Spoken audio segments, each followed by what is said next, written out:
नमस्ते विद्यार्थियों, राजज्ञानशाला चैनल पर आपका स्वागत है। आज हम कक्षा 9 क्षितिज भाग 1 के गद्य खंड से राहुल सांकृत्यायन जी के यात्रा वृत्तांत लहासा की ओर का अध्ययन करेंगे। तो आइए पहले लेखक परिचय करते हैं।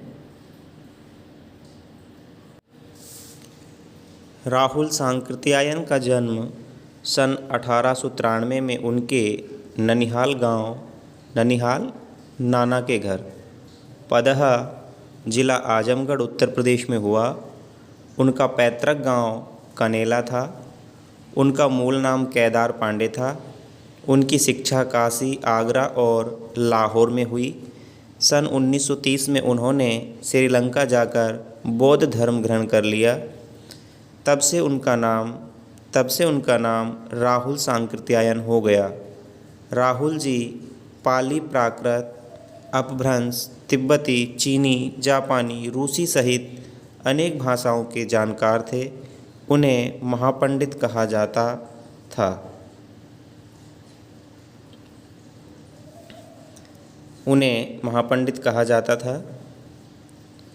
सन 1963 में उनका देहांत हो गया।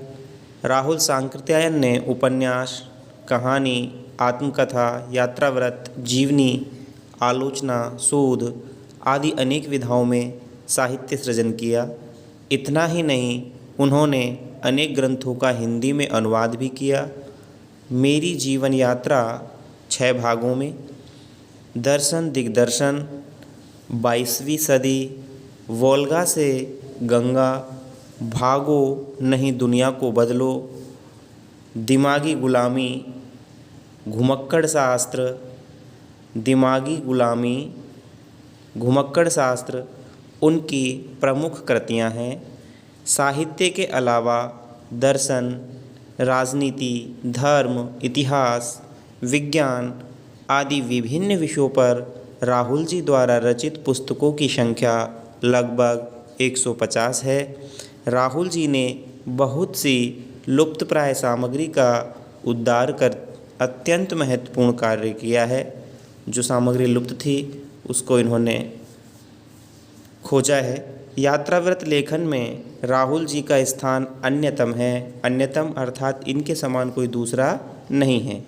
उन्होंने घुमक्कड़ी का शास्त्र रचा और उससे होने वाले लाभों का विस्तार से वर्णन करते हुए मंजिल के स्थान पर यात्रा को ही घुमक्कड़ का उद्देश्य बताया।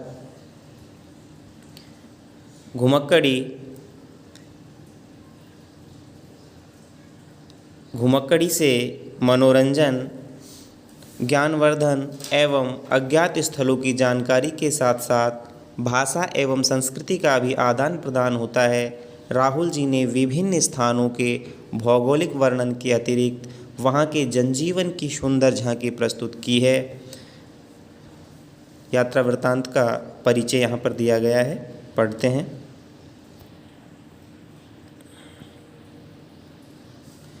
संकलित अंश राहुल जी की प्रथम तिब्बत यात्रा से लिया गया है, जो उन्होंने सन 1929 से 1930 में नेपाल के रास्ते की थी।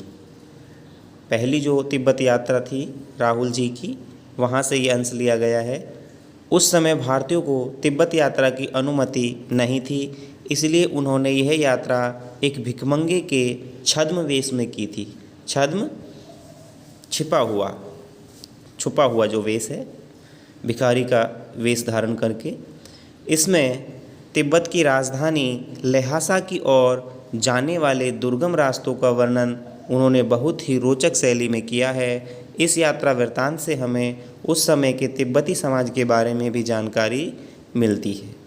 तो लहासा की ओर, वह नेपाल से तिब्बत जाने का मुख्य रास्ता है। फरी कलिंगपोंग का रास्ता जब नहीं खुला था तो नेपाल ही नहीं, हिंदुस्तान की भी चीज़ें इसी रास्ते से तिब्बत जाया करती थी।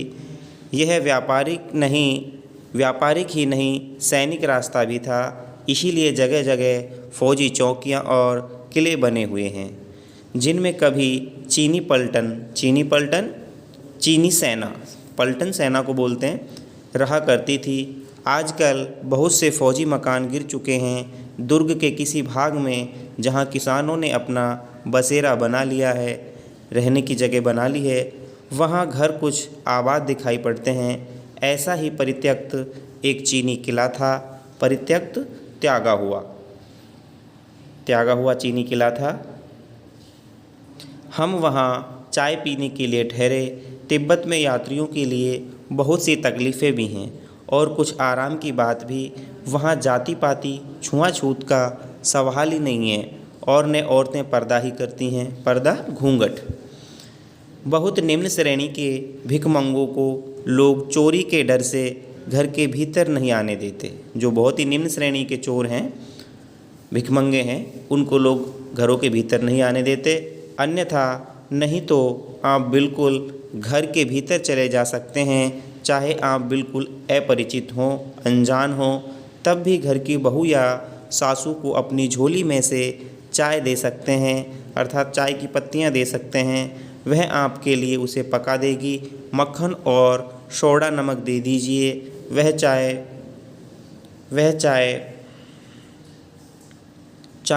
चौंगी में कूटकर उसे दूध वाली चाय के रंग की बना के मिट्टी के टोंटीदार बर्तन खोटी में रख के आपको दे देगी। यदि बैठक की जगह चूल्हे से दूर है और आपको डर है कि सारा मक्खन आपकी चाय में नहीं पड़ेगा, तो आप खुद जाकर चौंगी में चाय मथ कर ला सकते हैं। चाय का रंग तैयार हो जाने पर फिर नमक मक्खन डालने की ज़रूरत नहीं। परित्यक्त त्यागे हुए चीनी किले से जब हम चलने लगे तो एक आदमी राहदारी मांगने आया। राहदारी होता है, राह का जो टैक्स है, राह पार करने का जो कर है, यात्रा करने का, उसको राहदारी कहा गया है। हमने वह दोनों चिंटे उसे दे दी। शायद उसी दिन हम थोंगला के पहले के आखिरी गांव में पहुंच गए। यहाँ भी सुमति के जान पहचान के आदमी थे और भिखमंगे रहते भी ठहरने के लिए अच्छी जगह मिल गई। सुमति के जान पहचान के लोग वहाँ पर थे। इनका मित्र है सुमति। 5 साल बाद हम इसी रास्ते लौटे थे और भिखमंगे नहीं, एक भद्र यात्री के वेश में घोड़ों पर सवार होकर आए थे। किंतु उस वक्त किसी ने हमें रहने के लिए जगह नहीं दी और हम गांव के एक सबसे गरीब झोंपड़े में ठहरे थे। बहुत कुछ लोगों की उस वक्त की मनोवृत्ति पर भी निर्भर है। खासकर शाम के वक्त छंग पीकर बहुत कम होश हवास को दुरुस्त रखते हैं। वहाँ के जो लोग हैं शाम को छंग पीते हैं, एक मादक पदार्थ वो पी लेते हैं और मदिरा के जैसा मादक पदार्थ पी करके वो अपना होश हवास खो देते हैं। अब हमें सबसे विकट डांडा थोगला पार करना था। डांडे तिब्बत में सबसे खतरे की जगह हैं। 16-17 हज़ार फीट की ऊंचाई होने के कारण उनके दोनों तरफ मीलों तक कोई गांव गिराव नहीं है, कोई बस्ती नहीं है। नदियों के मोड़ और पहाड़ों के कोनों के कारण बहुत दूर तक आदमी को देखा नहीं जा सकता। डाकू के लिए यही सबसे अच्छी जगह है। डाकू लोगों के लिए जो डांडा है वो बहुत अच्छी जगह है। तिब्बत में गांव में आकर खून हो जाए तब तो खूनी को सज़ा भी मिल सकती है, लेकिन इन निर्जन स्थानों में मरे हुए आदमियों के लिए कोई परवाह नहीं करता। सरकार खुफिया विभाग और पुलिस पर इतना खर्च नहीं करती और वहाँ गवाह भी तो कोई नहीं मिल सकता। डकैत पहले आदमी को मार डालते हैं, उसके बाद देखते हैं कि कुछ पैसा है कि नहीं। हथियार का कानून न रहने के कारण यहाँ लाठी की तरह लोग पिस्तौल बंदूक लिए फिरते हैं। डाकू यदि जान से ने मारे तो खुद उसे अपने प्राणों का खतरा है। गांव में हमें मालूम हुआ कि पिछले ही साल थोंगला के पास खून हो गया। शायद खून की हम उतनी परवाह नहीं करते क्योंकि हम भिखमंगे थे और जहाँ कहीं वैसी सूरत देखते और जहाँ कहीं वैसी सूरत देखते टोपी उतार, जीभ निकाल, कुची कुची अर्थात दया दया एक पैसा कहते भीख मांगने लगते। लेकिन पहाड़ की ऊंची चढ़ाई थी, पीठ पर सामान लाद कर कैसे चलते, और अगला पड़ाव 16-17 मील से कम नहीं था। मैंने सुमति से कहा कि यहाँ से लंगकोर तक के लिए 2 घोड़े कर लो, सामान भी रख लेंगे और चढ़े चलेंगे। दूसरे दिन हम घोड़ों पर सवार होकर ऊपर की ओर चले। डांडे से पहले एक जगह चाय पी और दोपहर के वक्त डांडे के ऊपर जा पहुँचे। हम समुद्र तल से 17-18 हज़ार फीट ऊंचे खड़े थे। हमारी दक्षिण की तरफ पूरब से पश्चिम की ओर हिमालय के हजारों श्वेत शिखर चले गए थे। श्वेत शिखर सफ़ेद पर्वत चोटियाँ। भीटे की ओर दिखने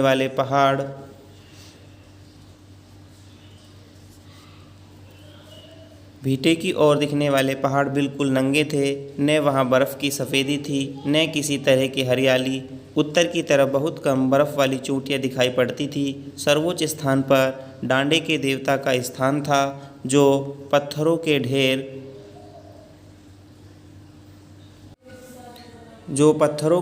जानवरों के सींगों और रंग बिरंगे कपड़े की झाड़ियों से सजाया गया था। जब हमें बराबर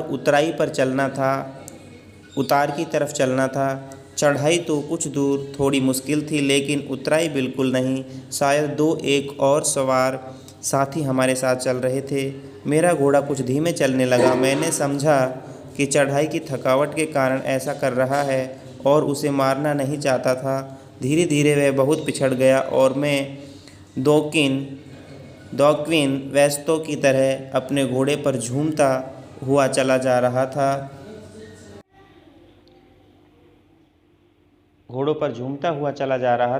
जान नहीं पड़ता था कि घोड़ा आगे जा रहा है या पीछे। जब मैं जोर देने लगा तो वह और सुस्त पड़ जाता। एक जगह 2 रास्ते फूट रहे थे। मैं बाएं का रास्ता ले 1.5 मील चला गया। आगे एक घर में पूछने से पता लगा कि लंगकोर का रास्ता दाहिने वाला था। फिर लौटकर उसी को पकड़ा। 4-5 बजे के करीब मैं गांव से मील भर की दूरी पर था।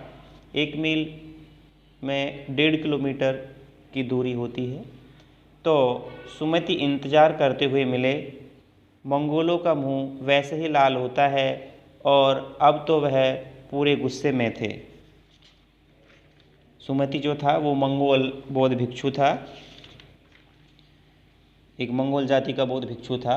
तो यहाँ उन्होंने कटाक्ष किया है सांस्कृत्यायन जी ने, राहुल जी ने, कि मंगोलों का मुंह वैसे ही लाल होता है और अब तो वह पूरे गुस्से में थे।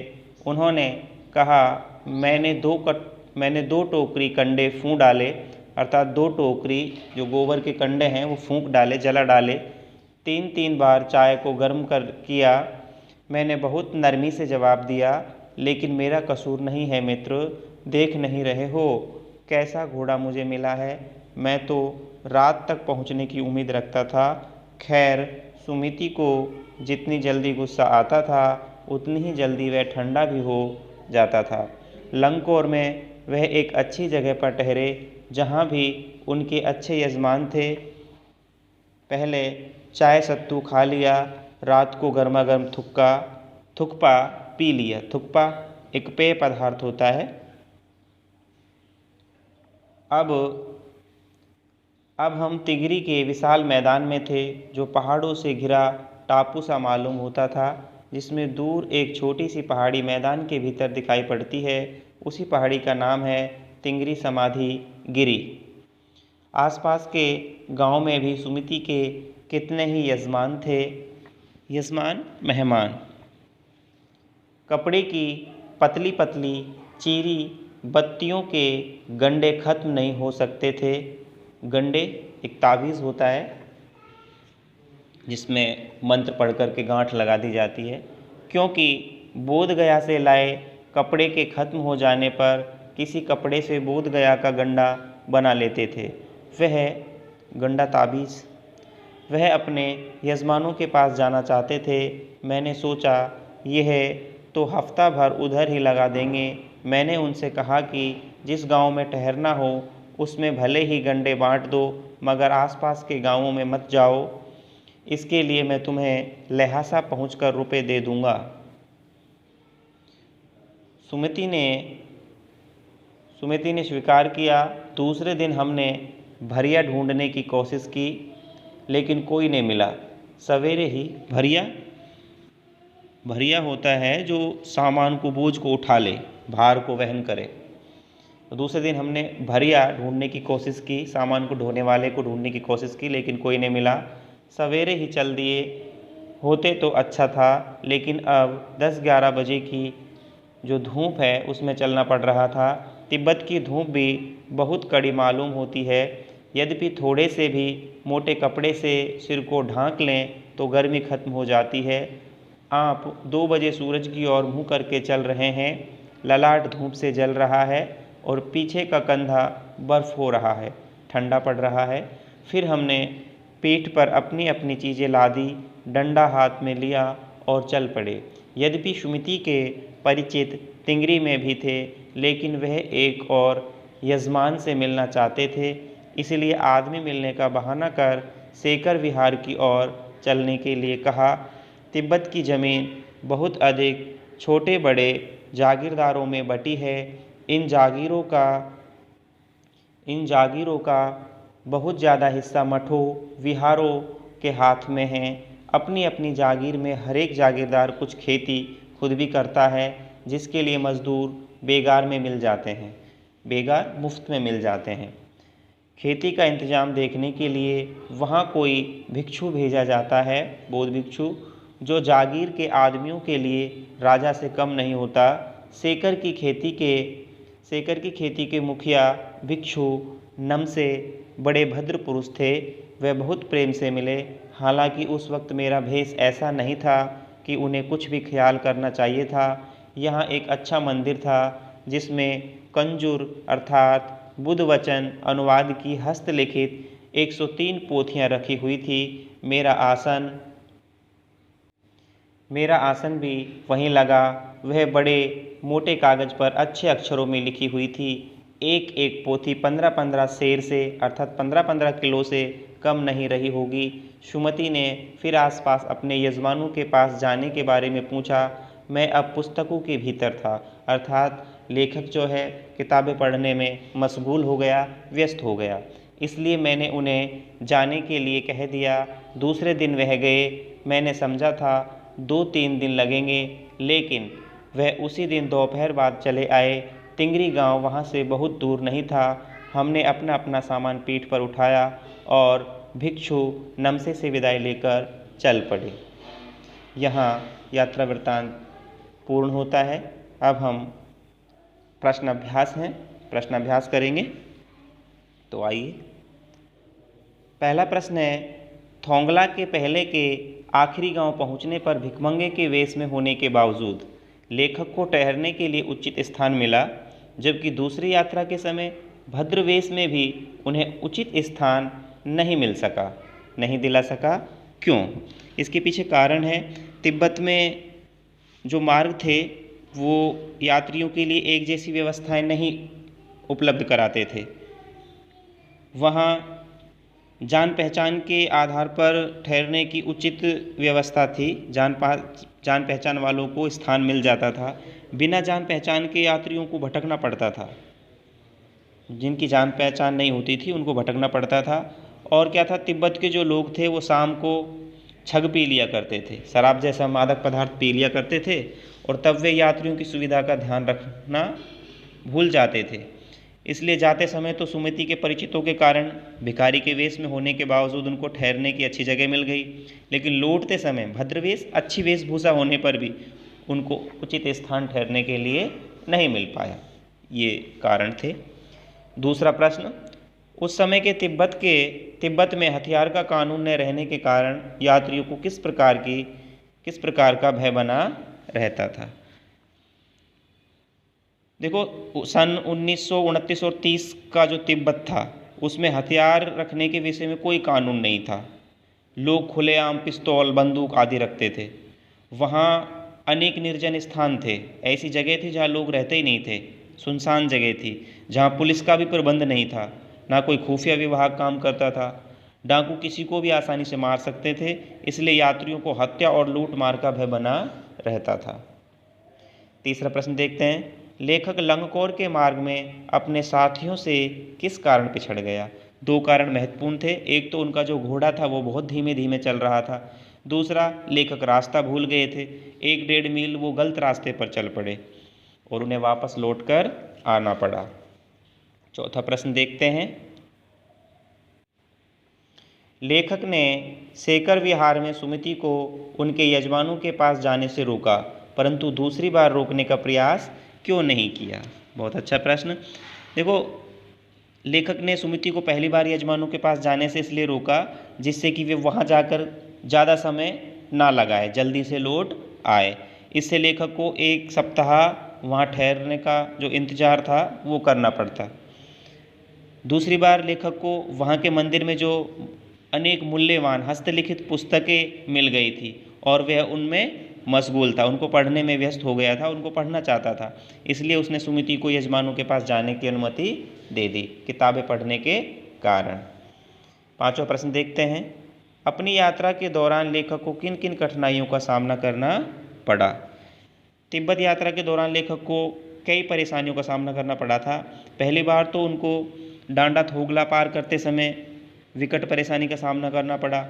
इस मार्ग पर डकैतों के भय और भिखमंगों का वेश धारण करना पड़ा भय के कारण, और यहीं से लंगकोर जाने वाले मार्ग पर वे गलती से मार्ग भी भटक गए थे। दूसरी बार उनको तिगरी के विशाल मैदान में बहुत तेज धूप के कारण भी परेशानी उठानी पड़ी थी। छठा प्रश्न देखते हैं, प्रस्तुत यात्रा वृत्तांत के आधार पर बताइए कि उस समय का तिब्बती समाज कैसा था? उस समय का जो तिब्बती समाज था वो जागीरों में बटा हुआ था। अधिकतर जो जागीरें थी वो मठों के अधीन थी, मठों के अधीन रहा करती थी। जागीरों के जो मालिक थे वो खेती की व्यवस्था अपने आप करवाते थे। खेती करने के लिए वो बेगार में मजदूर उनको मिल जाते थे, मुफ्त के मजदूर मिल जाते थे, और सारी व्यवस्था की देखभाल एक भिक्षु करता था, और वो भिक्षु राजा के समान सम्मान पाने वाला होता था। तिब्बत के समाज में छुआछूत, जाति पाति ऐसी कुप्रथाएं नहीं थी। कोई अनजान व्यक्ति भी किसी के घर के अंदर जाकर के चाय बनवा सकता था। वो अपनी झोली से चाय की पत्ती दे करके औरतों से चाय बनवा सकता था, और केवल वहाँ पर निम्न श्रेणी के जो भिखमंगे थे उनको लोग चोरी के डर से घरों में नहीं घुसने दिया करते थे। तिब्बत के लोग जान पहचान के लोगों, तिब्बत में क्या है, जान पहचान के लोगों को यात्रियों को ठहरने की तो व्यवस्था मिल जाती थी, लेकिन शाम जब वो छंग पी लेते थे तब वो यात्रियों की देखभाल नहीं कर पाते थे। इस तरह का तिब्बती समाज उस समय का था। सातवां प्रश्न देखते हैं, मैं अब पुस्तकों के भीतर था, नीचे दिए गए विकल्पों में से कौन सा इस वाक्य का अर्थ बतलाता है? लेखक पुस्तकें पढ़ने में रम गया, लेखक पुस्तकों में शेल्फ के भीतर चला गया, लेखक के चारों ओर पुस्तकें थी, पुस्तक में लेखक का परिचय और चित्र छपा था। पहला क्या इसका आंसर है? लेखक पुस्तकें पढ़ने में रम गया था। आगे चलते हैं, रचना और अभिव्यक्ति के प्रश्न हैं। आठवां प्रश्न है, सुमति के यजमान और अन्य परिचित लोग लगभग हर गांव में मिले। इस आधार पर आप सुमति के व्यक्तित्व की किन किन विशेषताओं का चित्रण कर सकते हैं? देखो, सुमति का जो स्वभाव था, सुमति था कौन? सुमति मंगोल जाति का एक बौद्ध भिक्षु था, मंगोल जाति का बौद्ध भिक्षु था। उसका जो स्वभाव था बहुत ही अच्छा था, सरल स्वभाव था, मिलनसार था, वो स्नेही था, मृदु बोलने वाला था, मीठा बोलने वाला था। कभी कभी उसे क्रोध आता था, लेकिन शीघ्र ही उसका क्रोध भी शांत हो जाता था, ऐसा बताया गया है पाठ में। इसी कारण उसका जो परिचय था और सम्मान था वो महत्वपूर्ण था। सुमति के जो हर गांव में उनके परिचित लोग मिल जाते थे, तो यही इन्हीं विशेषताओं के कारण उनके जो परिचित लोग हैं वो मिल जाते थे। तिब्बत के तिंगरी प्रदेश में अधिकतर गांवों में उसके जान पहचान वाले थे। वहाँ वे उनके यहाँ धर्मगुरु के रूप में भी पूजनीय थे। आदरपूर्वक वो घरों में स्थान पाते थे। वह सबको बोध गया का जो गंडा है, ताबीज़ है, वो देते थे। लोग गंडे को पाकर बहुत प्रसन्न अनुभव करते थे। ये उनकी बड़ी विशेषता थी। आगे नवा प्रश्न देखते हैं। हालांकि उस वक्त मेरा भेष ऐसा नहीं था कि उन्हें कुछ भी ख्याल करना चाहिए था। उक्त कथन के अनुसार हमारे आचार व्यवहार के तरीके वेशभूषा के आधार पर तय होते हैं। आपकी समझ से यह उचित है अथवा अनुचित, विचार व्यक्त कीजिए। रचना और अभिव्यक्ति का प्रश्न है, तो आप विचार कीजिए इसमें। हमारे विचार से तो ये जो व्यवहार है इस तरह का, ये ठीक नहीं है। सच तो ये है कि लोग आचार विचार के जो तरीके हैं वेशभूषा के आधार पर तय करते हैं।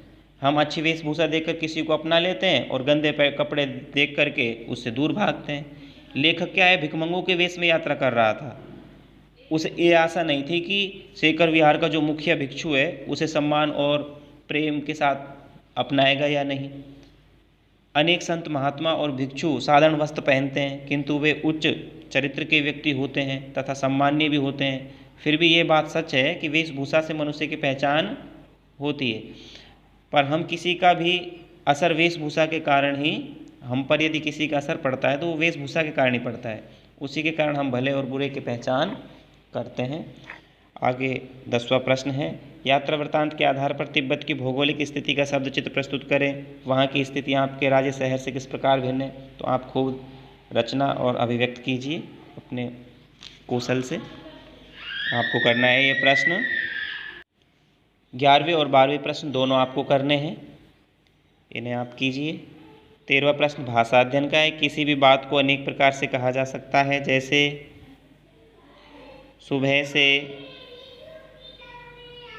सुबह होने से पहले हम गांव में थे, या पौ फटने वाली थी कि हम गांव में थे, तारों की छांव रहते रहते हम गांव पहुंच गए। एक ही अर्थ है वाक्य का।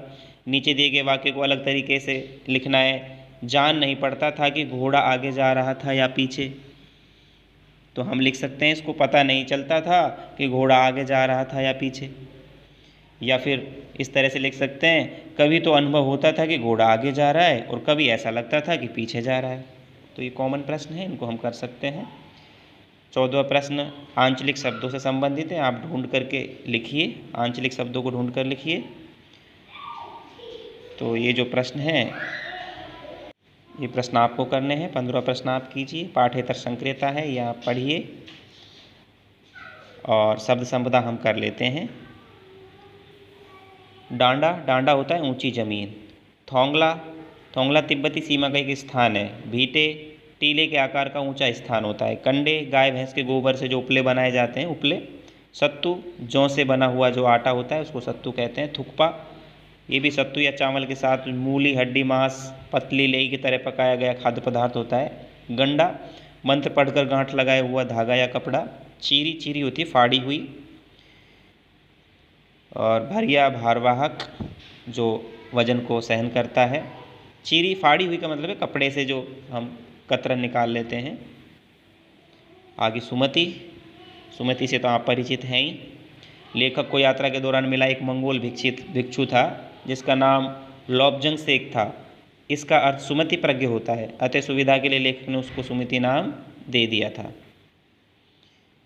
दोनों चींटे, दोनों चिंटे, जैनम गांव के पास पुल से नदी पार करने के लिए जोंगपॉन मजिस्ट्रेट के हाथ लिखी यमलिक राहदारी जो लेखक ने अपने मंगोल दोस्त के माध्यम से प्राप्त की थी। डॉन क्वेस्टो स्पेनिश उपन्यासकार हैं। 17वीं शताब्दी के उपन्यास डॉन क्विंजोट नायक जो घोड़े पर चलता था। तो ये यहाँ पर शब्द संपदा थी। पाठ यहीं पूर्ण होता है। सभी को धन्यवाद।